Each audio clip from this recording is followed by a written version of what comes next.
अक्टूबर 1996 को नवाबों के शहर लखनऊ में एक कंजर्वेटिव मुस्लिम फैमिली में एक लड़की का जन्म हुआ, जिन्हें आज आप उर्फी जावेद के नाम से जानते हैं। उर्फी बचपन से ही बहुत अंडर कॉन्फिडेंट शाय चाइल्ड थी और बचपन से ही इन्हें अपने क्लासमेट्स द्वारा बहुत ही बॉडी शेम और बुली किया जाता रहा है। उर्फी की फैमिली में मम्मी, एक भाई और एक बहन है। उर्फी अपने पापा को अपनी फैमिली का हिस्सा नहीं मानती क्योंकि उन्होंने इनकी फैमिली और उर्फी को काफी टॉर्चर किया है और दूसरी शादी कर ली, जिसके कारण उर्फी और इनके पापा के रिश्ते काफी ज्यादा खराब हो गए थे। उर्फी ने अपनी स्कूलिंग लखनऊ के एक सिटी मॉन्टेसरी स्कूल से कंप्लीट की है।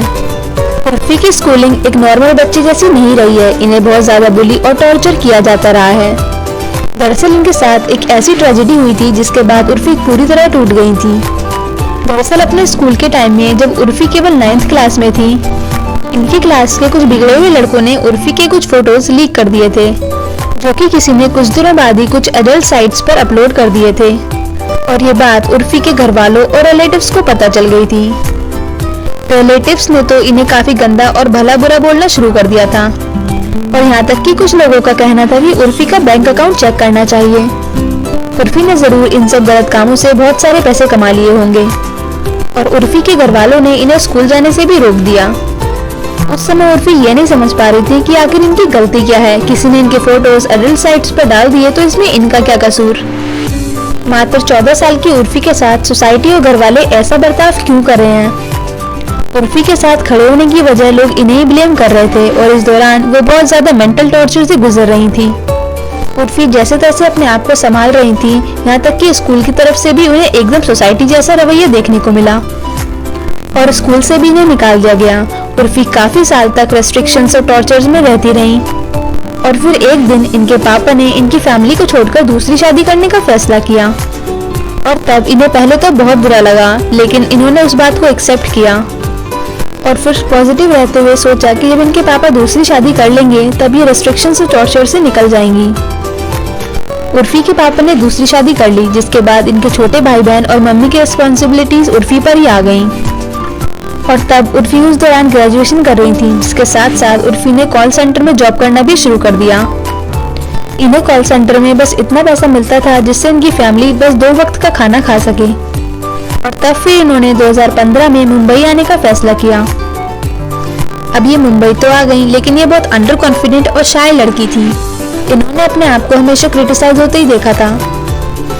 मुंबई में आकर ये कुछ दिनों तक अपनी दोस्त के साथ रहने लगी और इन्होंने उस दौरान सोचा कि जब मैं मुंबई आई गई हूँ तो कुछ ना कुछ करके ही जाऊंगी, क्योंकि जिंदगी भर कॉल सेंटर की जॉब से तो कुछ नहीं होने वाला। और तब फिर इन्होंने कुछ टीवी सीरियल्स के लिए ऑडिशन देने का फैसला किया, लेकिन उस समय ना इन्हें कोई एक्टिंग आती थी और ना ही इनका कोई कनेक्शन था, तो इन्हें अपने पहले काम को पाने के लिए बहुत स्ट्रगल करना पड़ा। तब जाके 2015 में इन्हें टेडी मेडी फैमिली सीरियल में एक साइड रोल करने का मौका मिला और यही उर्फी का डेब्यू सीरियल था। इसके बाद इन्होंने काफी अदर सीरियल्स में भी छोटे मोटे रोल किए।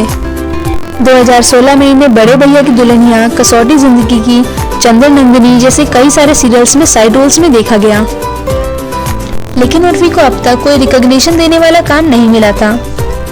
उर्फी कुछ मंथ्स पहले ही बिग बॉस OTT में भी दिखाई दी थी, जहां ये पहले हफ्ते में ही इविक्ट हो गई, लेकिन बिग बॉस करने के बाद इन्हें थोड़े बहुत लोग पहचानने लगे थे। लेकिन उर्फी को असली पहचान मिली सोशल मीडिया से, जहां लोग उर्फी को एक्टिंग, सीरियल या शोज की वजह से नहीं, इनके अजीब अजीब उल्टे सीधे फैशन की वजह से जानने लगे और ज्यादातर उर्फी के जानने वालों में नेगेटिव पॉपुलैरिटी ज्यादा थी, जहां मोस्टली लोग इन्हें भला बुरा बोलते और ज्ञान देते ही नजर आते हैं, जिस पर उर्फी का कहना है कि ये सोशल मीडिया ना होकर 90s की सास हो गई है, जिसे देखो ज्ञान दे रहा है। लेकिन इस सब से उर्फी को कोई फर्क नहीं पड़ता। वो कहती है कि उन्हें हमेशा से ही फैशन डिजाइनिंग, क्लोथ्स डिजाइन और कुछ क्रिएटिव करते रहने की चाह थी, जिसे उनकी फैमिली वालों ने और रिलेटिव्स ने कभी फॉलो नहीं करने दिया। लेकिन अब जब उन्हें मौका मिला है, वो अपनी क्रिएटिविटी सबको दिखाना चाहती हैं। इनका कहना है कि क्यों सिर्फ रेड कारपेट पर ही यूनिक और स्टाइलिश कपड़े पहने जाएं। मैं तो कहती हूँ हमें रोजाना कुछ इंटरेस्टिंग पहनना चाहिए। Silhouettes of you are like a taunt. Never really know just what you want. With you I don't ever feel calm. I can feel the sweat inside my palms. Play with me like cats and a string.